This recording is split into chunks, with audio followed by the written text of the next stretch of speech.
नमस्कार सभी को, राधे राधे, जय श्री कृष्णा। फिर से हाजिर है साइकोलॉजी की एक और क्लास के साथ जो हमने टेस्ट सीरीज साइकोलॉजी की आपके लिए चलाई हुई है। उसी को आगे बढ़ाते हुए फिर से आज एक क्वेश्चंस की क्लास लेकर आए हैं। देखिए, आज के जो हमारे क्वेश्चंस है वो रहेंगे विकास और वृद्धि से रिलेटेड। तो चलिए फिर देर ना करते हुए क्लास को करते स्टार्ट। और देखिए, आज का हमारा पहला क्वेश्चन है कि वृद्धि का मुख्य संबंध किससे है, ग्रोथ का मुख्य संबंध किससे है, व्यवहार में परिवर्तन से, शारीरिक आकार एवं संरचना में परिवर्तन, सामाजिक संबंधों में परिवर्तन, भावनात्मक परिपक्वता। तो ध्यान रखेंगे बात किसकी हो रही है, ग्रोथ की हो रही है, वृद्धि की हो रही है। और वृद्धि में क्या होता है, शारीरिक आकार या संरचना में क्या होता है, परिवर्तन होता है। देखिए, वृद्धि जो होती है वो किसका हिस्सा है, विकास का ही एक भाग है क्या, वृद्धि। और वृद्धि में क्या होता है, शरीर में परिवर्तन होते हैं, यानी कि लंबाई, शरीर की लंबाई, वजन, जिसको हम क्या कर सकते हैं, जिसको हम नाप सकते हैं, तोल सकते हैं। तो देखिए, जो शरीर की लंबाई है इसको हम क्या कर सकते हैं, नाप सकते हैं। वजन को क्या कर सकते हैं, तोल सकते हैं। इसीलिए हम इसको क्या कहेंगे, वृद्धि क्या होती है, मात्रात्मक होती है। यानी कि वृद्धि को हम क्या कर सकते हैं, नाप सकते हैं, तोल सकते हैं। तो वृद्धि का मुख्य संबंध किससे होता है, शरीर से होता है, शरीर में होने वाले परिवर्तन से होता है। तो आंसर हमारा रहेगा यहाँ पर बी। नेक्स्ट, विकास डेवलपमेंट की प्रक्रिया कैसी होती है, केवल शारीरिक, केवल मानसिक, बहुआयामी और निरंतर, केवल सामाजिक। तो देखिए, बात किसकी हो रही है, बात हो रही है विकास की। और विकास के कितने क्षेत्र होते हैं, देखिए विकास के विभिन्न क्षेत्र होते हैं। अगर हम इनके क्षेत्रों की बात करें, आयामों की बात करें, तो विकास के जो क्षेत्र है वो रहेंगे शारीरिक, मानसिक, सामाजिक,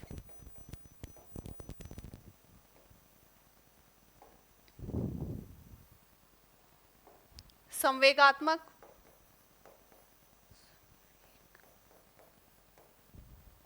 तो देखिए, विकास के विभिन्न क्षेत्र होते हैं जिसमें शारीरिक, मानसिक, सामाजिक, संवेगात्मक। तो विकास के जो है केवल शारीरिक नहीं होता, केवल मानसिक नहीं होता, केवल सामाजिक नहीं होता, क्योंकि विकास के विभिन्न आयाम होते हैं, विभिन्न क्षेत्र होते हैं। और विकास कैसी प्रक्रिया है, विकास निरंतर चलने वाली प्रक्रिया है। विकास एक कैसी प्रक्रिया है, सतत प्रक्रिया है। सतत प्रक्रिया है जो कब से कब तक, गर्भावस्था से कहाँ तक, मृत्यु तक चलने वाली ये प्रक्रिया है। तो याद रखेंगे, विकास बहुआयामी है और निरंतर चलने वाली ये प्रक्रिया है। तो आंसर हमारा रहेगा यहाँ पर सी। नेक्स्ट, वृद्धि एवं विकास के संबंध में कौन सा कथन सही है, दोनों समान अर्थ रखते हैं। वृद्धि केवल गुणात्मक होती है, विकास में गुणात्मक एवं मात्रात्मक दोनों परिवर्तन हो सकते हैं। विकास केवल जन्म के बाद कुछ वर्षों तक होता है।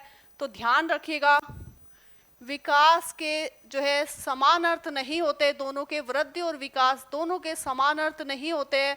और वृद्धि क्या होती है, मात्रात्मक होती है, गुणात्मक ये नहीं होती है। कैसी होती है, मात्रात्मक होती है। वृद्धि किस में होती है, शरीर में होती है।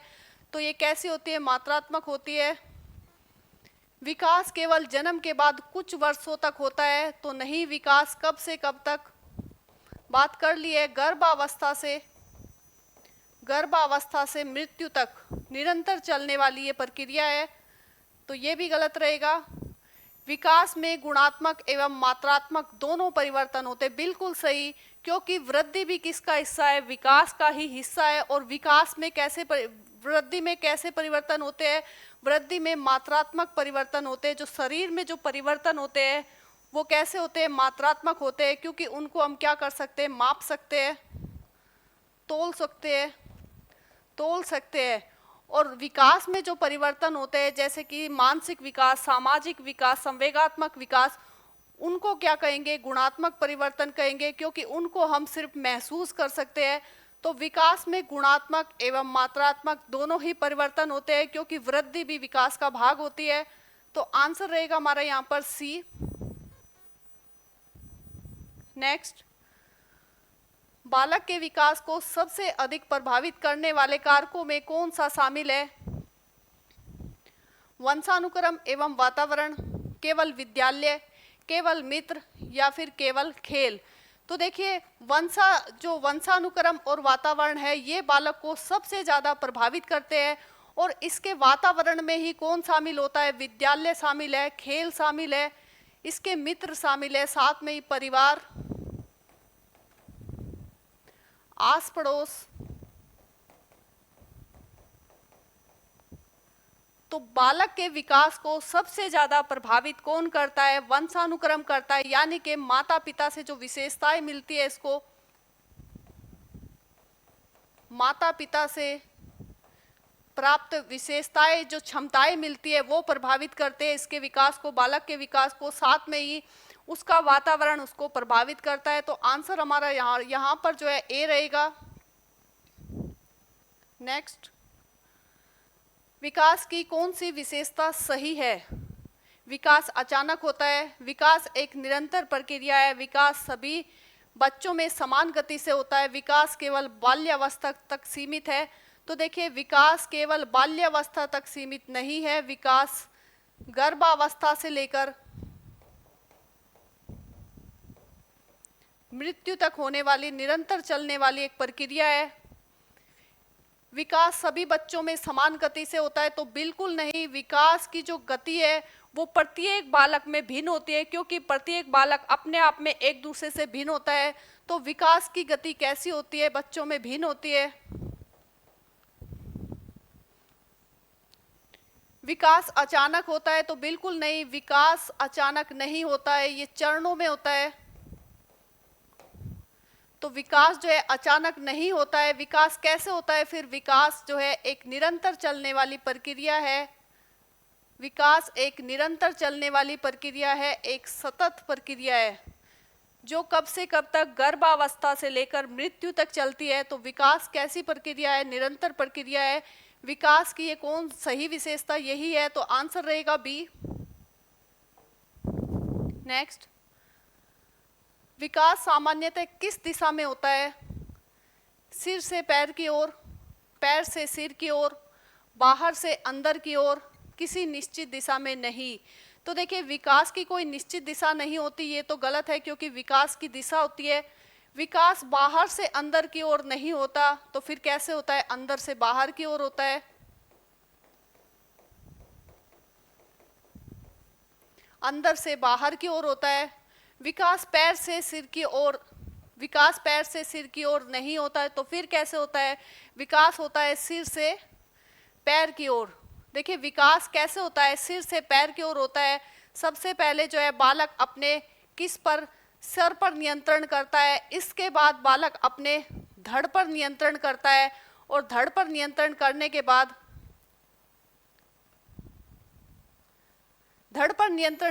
बाद बालक सबसे बाद में लास्ट में अपने पैरों पर नियंत्रण करता है। ध्यान रखिएगा, एक छोटा बच्चा जो बिस्तर पे लेटा है, अभी 3-4 महीने का ही है, तो वो आवाजें सुनकर अपनी गर्दन को इधर उधर घुमाता है, धीरे धीरे अपनी गर्दन को ऊपर उठाने लगता है। तो सबसे पहले बालक अपने गर्दन पर जो है नियंत्रण प्राप्त करता है। फिर विकास किसका होता है? धड़ का होता है। जैसे ही बालक 5-6 महीने का होता है तो वो बैठना सीख जाता है, तो बाद में विकास किसका होता है? उसके धड़ का होता है। इसके बाद बालक जैसे ही लगभग 10 से 12 माह का होता है, 10 से 12 माह का जैसे ही बालक होता है, वो खड़ा होना सीख जाता है।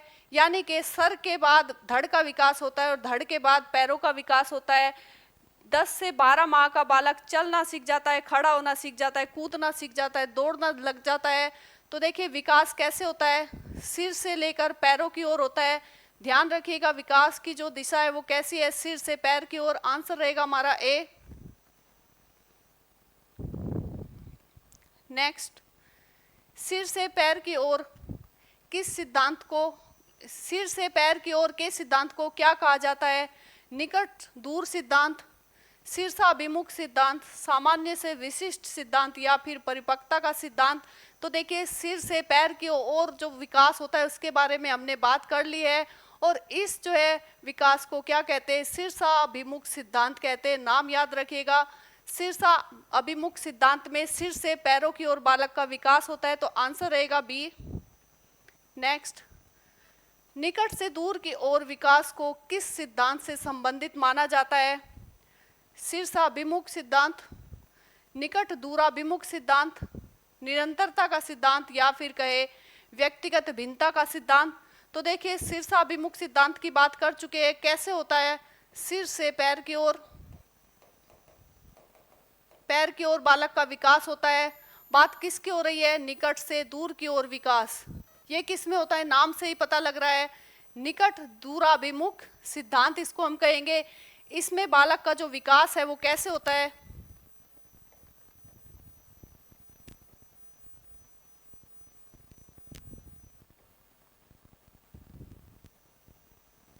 तो ध्यान रखिएगा, इसमें जो बालक का विकास है सबसे पहले रीढ़ की हड्डी का होता है, बालक के धड़ का विकास होता है, रीढ़ की हड्डी का विकास होता है।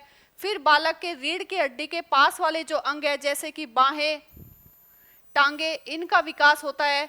सबसे पहले बालक जो है रीढ़ की हड्डी का विकास होगा इस सिद्धांत के अनुसार। उसके बाद हाथों, इनका बाहों का विकास होगा, यानी कि पूरे हाथों का प्रयोग करना बालक सीखता है, पूरे पैरों का प्रयोग सीखता है। और सबसे लास्ट में दूर के जो अंग होते हैं यानी कि हाथ, उंगलियां, बालक की जो हाथ है, उंगलियां है, पैर है जो बालक के, उनका जो है प्रयोग करना सीखता है। यानी कि सबसे पहले बालक की जो रीढ़ की हड्डी के पास वाले अंग है, बड़ी मांसपेशियों का इसमें विकास होता है। उसके बाद छोटी मांसपेशियों का विकास होता है। तो ध्यान रखिएगा, इस सिद्धांत के अनुसार विकास कैसे होता है? निकट से बाहर की ओर इसमें विकास होता है। ध्यान रखिएगा, इस सिद्धांत को हम क्या कहते हैं? निकट दूराभिमुख सिद्धांत।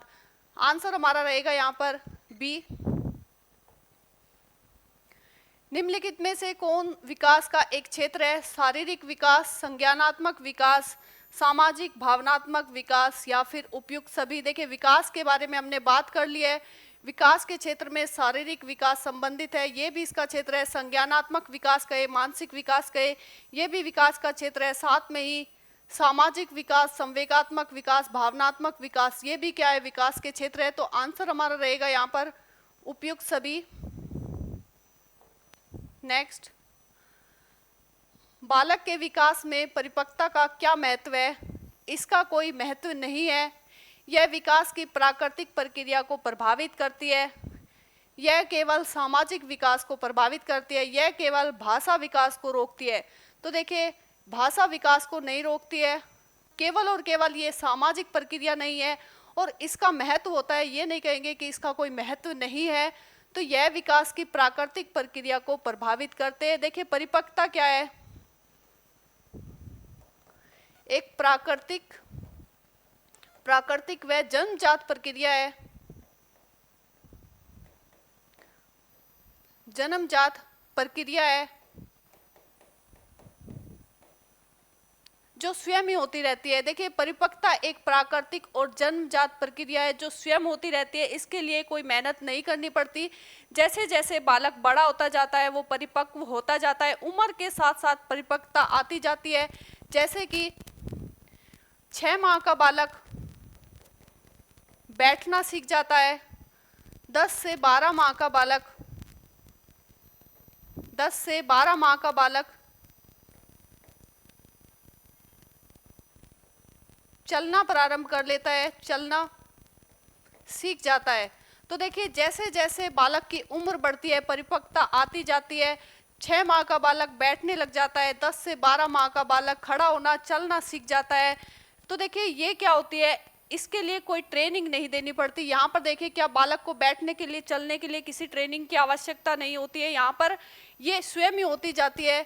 तो देखिए यह विकास की प्राकृतिक प्रक्रिया को प्रभावित करते हैं। इस प्रक्रिया के लिए जो शरीर है वो अपने आप ही तैयार रहता है। तो आंसर हमारा क्या रहेगा? यहाँ पर बी रहेगा। नेक्स्ट, विकास की गति के संबंध में कौन सा कथन सही है? सभी बच्चों में विकास की गति समान होती है। विकास की गति में व्यक्तिगत भिन्नताएं होती है। लड़कों और लड़कियों में कोई अंतर नहीं होता। विकास हमेशा एक ही गति में होता है। तो देखिए, विकास हमेशा एक गति में नहीं होता है। विकास की गति कभी ज़्यादा तो कभी कम होती रहती है। शैशवावस्था में बालक के विकास की गति तीव्र होती है, लेकिन बाल्यावस्था में आते आते विकास धीमा हो जाता है।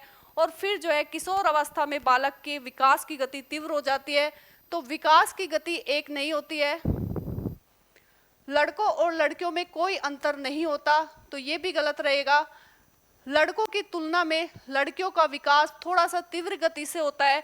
जल्दी ही लड़कियां जो है चलना सीख लेती है, बोलना सीख लेती है लड़कों की तुलना में, तो ये भी गलत रहेगा। सभी बच्चों में विकास की गति समान होती है, तो बिल्कुल भी नहीं। बालक जो है एक दूसरे से भिन्न होते हैं, तो उनके विकास की गति भी क्या होगी? भिन्न होगी। विकास की गति व्यक्तिगत भिन्नताएं, विकास की गति में व्यक्तिगत भिन्नताएं होती है, तो बिल्कुल सही बात है, विकास की गति में व्यक्तिगत भिन्नताएं होती है।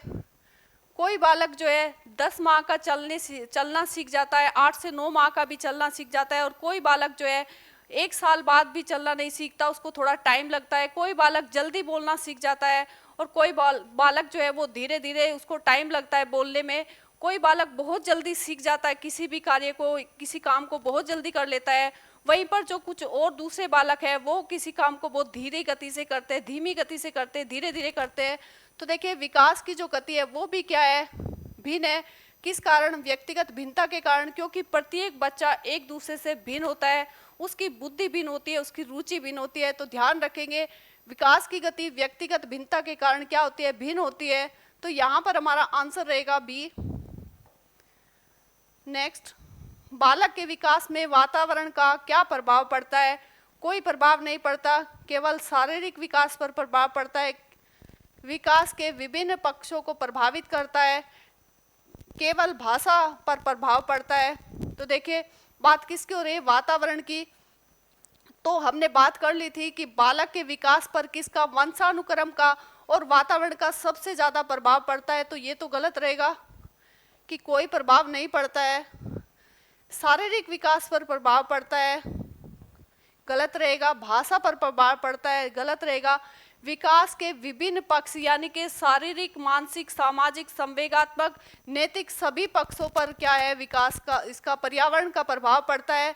तो ध्यान रखेंगे, विकास के जो विभिन्न पक्ष है इनको प्रभावित करता है कौन? वातावरण। आंसर रहेगा हमारा यहाँ पर सी।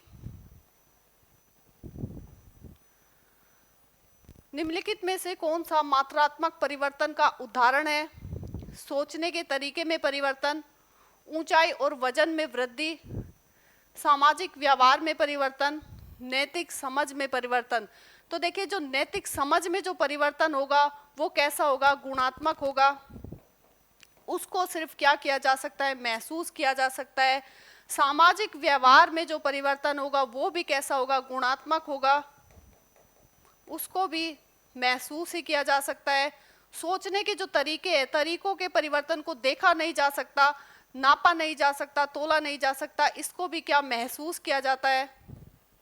महसूस किया जाता है, तो ये भी कैसा होगा? गुणात्मक होगा। ऊंचाई और वजन में वृद्धि। देखिए, मात्रात्मक का मतलब होता है कि जिसको हम मात्रा में नाप सके, तोल सके। बच्चे की लंबाई हम ऊंचाई नाप सकते हैं, उसके वजन को नाप सकते हैं। तो मात्रात्मक परिवर्तन का उदाहरण रहेगा ऊंचाई और वजन में वृद्धि। आंसर हमारा रहेगा यहाँ पर बी। नेक्स्ट, निम्नलिखित में से कौन सा गुणात्मक परिवर्तन का उदाहरण है? वजन बढ़ना, लंबाई बढ़ना, समस्या समाधान की क्षमता में सुधार, शरीर का आकार बढ़ना। तो देखिए, हमने बात की है वजन बढ़ना, लंबाई बढ़ना, शरीर के आकार में परिवर्तन होना या शरीर का आकार बढ़ना, ये सब क्या है? ये मात्रात्मक है। इसको हम क्या कर सकते हैं? नाप सकते हैं, तोल सकते हैं। लेकिन जो समस्या समाधान की क्षमता है, किसी बालक के सामने कोई समस्या आई, पहले वो उस समस्या का समाधान नहीं कर पा रहा था, उसके पास जो है कम ज्ञान था, लेकिन लास्ट बाद में धीरे धीरे वो समस्या का समाधान करना सीख गया, उसकी क्षमता जो है वो बढ़ गई।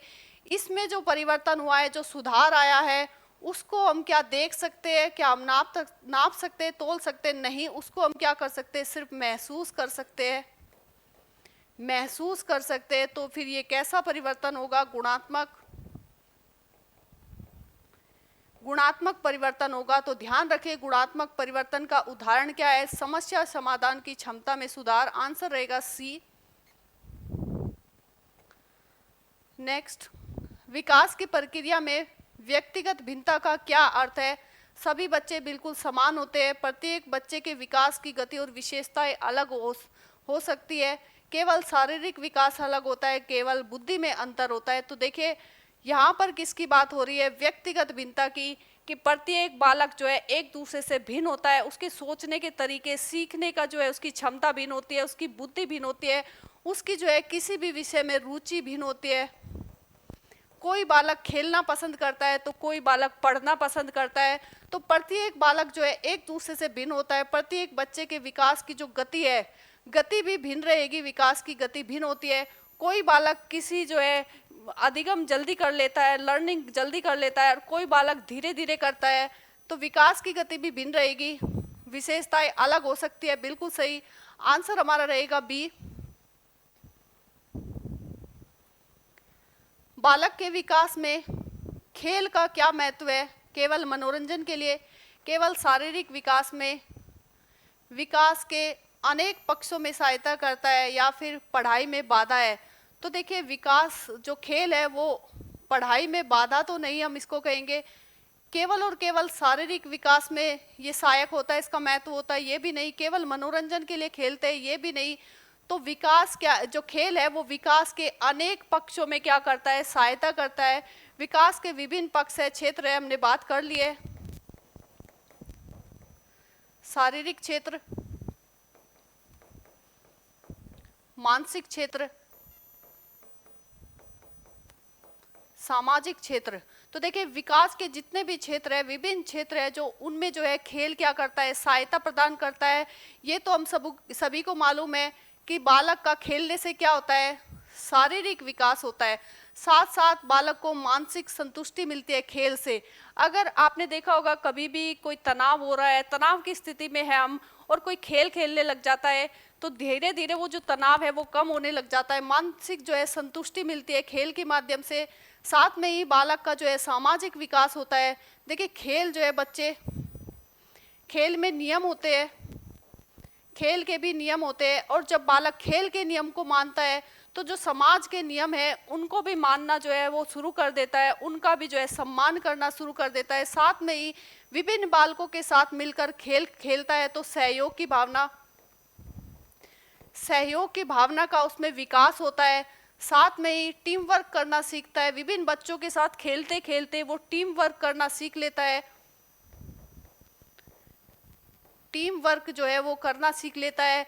तो देखिए, जो खेल है वो बालक के विकास के जो विभिन्न क्षेत्र है, शारीरिक, मानसिक, सामाजिक, विभिन्न जो पक्ष है उनमें जो है सहायक होता है, महत्व होता है, सहायता प्रदान करता है। तो आंसर हमारा क्या रहेगा? सी। विकास के अनेक पक्षों में जो खेल है वो सहायता देता है। तो आंसर रहेगा सी।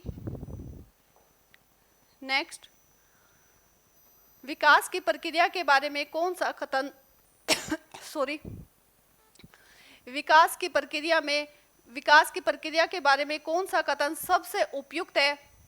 विकास केवल विद्यालय में होता है, विकास जन्म से पहले ही प्रारंभ हो जाता है, विकास केवल किशोर अवस्था में होता है, विकास केवल शारीरिक परिवर्तन है। तो विकास केवल और केवल शारीरिक परिवर्तन नहीं है, क्योंकि हमने बात कर ली है विकास के क्षेत्रों की। विकास में किस में होता है? शरीर में होता है, मानसिक विकास, सामाजिक विकास, संवेगात्मक विकास, नैतिक विकास। तो विकास के विभिन्न क्षेत्र है, उन क्षेत्रों में जो है परिवर्तन होता है। तो विकास केवल और केवल शारीरिक परिवर्तन है तो गलत रहेगा। विकास केवल किशोर अवस्था में होता है, बिल्कुल नहीं। विकास केवल विद्यालय में होता है, ये भी नहीं। तो विकास कैसे होता है? विकास जन्म से पहले ही प्रारंभ हो जाता है, बिल्कुल सही। विकास कब से? गर्भावस्था से। गर्भावस्था से ही प्रारंभ होता है। जब बच्चा माँ के गर्भ में होता है तभी से विकास प्रारंभ हो जाता है, और कब से कब तक, गर्भावस्था से लेकर मृत्यु तक चलने वाली ये कैसी प्रक्रिया है, सतत प्रक्रिया है, निरंतर चलने वाली ये प्रक्रिया है। तो यहाँ पर हमारा आंसर रहेगा बी। नेक्स्ट, बालक के विकास को समझने के लिए शिक्षक को क्या ध्यान में रखना चाहिए? सभी बच्चे को एक ही तरीके से पढ़ाना चाहिए, बच्चों की व्यक्तिगत भिन्नताओं को समझना चाहिए, केवल तेज विद्यार्थियों पर ही ध्यान देना चाहिए, केवल परीक्षा परिणाम देखना चाहिए। तो क्या शिक्षक को केवल और केवल परीक्षा परिणाम देखना चाहिए? बिल्कुल नहीं। क्या केवल जो तीव्र बुद्धि वाले बालक है, तेज बुद्धि के बालक है, उन पर ही ध्यान देना चाहिए? बिल्कुल नहीं। सभी बच्चों को एक ही तरीके से पढ़ाना चाहिए? बिल्कुल नहीं, क्योंकि प्रत्येक बालक एक दूसरे से भिन्न होता है, उनकी सीखने की, समझने की क्षमता भिन्न होती है, उनमें बुद्धि जो है भिन्न होती है। तो बच्चों को व्यक्तिगत भिन्नताओं को समझना चाहिए। बच्चों की जो व्यक्तिगत भिन्नताएं हैं उनको जो है शिक्षक को समझना चाहिए, और बालक की व्यक्तिगत भिन्नताओं के आधार पर मल्टीपल मेथड का यूज करना चाहिए। तो देखिए यहाँ पर हमारा आंसर क्या रहेगा? यहाँ पर आंसर रहेगा बी। नेक्स्ट, वंशानुक्रम हेरिडिटी मुख्य रूप से किससे संबंधित है? जन्मजात विशेषताओं से, केवल विद्यालय शिक्षा से, केवल सामाजिक वातावरण से, या फिर केवल मित्र समूह से? तो बात किसकी हो रही है? वंशानुक्रम की। तो ये रहेगी जन्मजात विशेषताओं से संबंधित है। ये कौन सी विशेषता है जो हमें किससे मिलती है? अपने माता पिता से मिलती है। माता पिता, दादा दादी, साथ में ही नाना नानी से प्राप्त होती है, उनको हम क्या कहेंगे? जन्मजात विशेषताएं कहते हैं, जो वंशानुक्रम के रूप में हमें प्राप्त होती है। तो आंसर हमारा क्या रहेगा? ए रहेगा। नेक्स्ट, वृद्धि और विकास के संदर्भ में सबसे उपयुक्त कथन कौन सा है? वृद्धि और विकास दोनों केवल शारीरिक परिवर्तन है। वृद्धि सीमित हो सकती है, जबकि विकास व्यापक और निरंतर प्रक्रिया है। विकास का वातावरण से कोई संबंध नहीं है। सभी बच्चों का विकास समान होता है।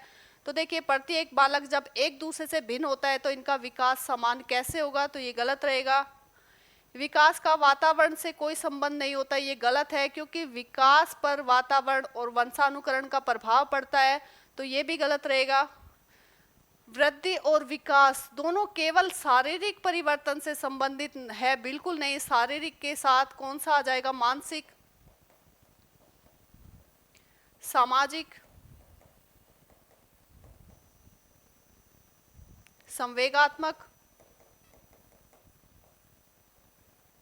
तो देखिए, विकास केवल शारीरिक परिवर्तन से संबंधित नहीं है, साथ में ही परिवर्तन होते हैं मानसिक, सामाजिक, संवेगात्मक, नैतिक। तो देखिए यहाँ पर हमारा जो आंसर है वो क्या रहेगा? बी रहेगा। वृद्धि सीमित हो सकती है, जबकि विकास व्यापक और निरंतर प्रक्रिया है। देखिए, वृद्धि का क्षेत्र क्या है? सीमित है, क्योंकि वृद्धि किस में होती है? शरीर में होती है। जबकि विकास किस में होता है? विकास शरीर में। जो वृद्धि है वो भी किसका हिस्सा है? विकास का हिस्सा है।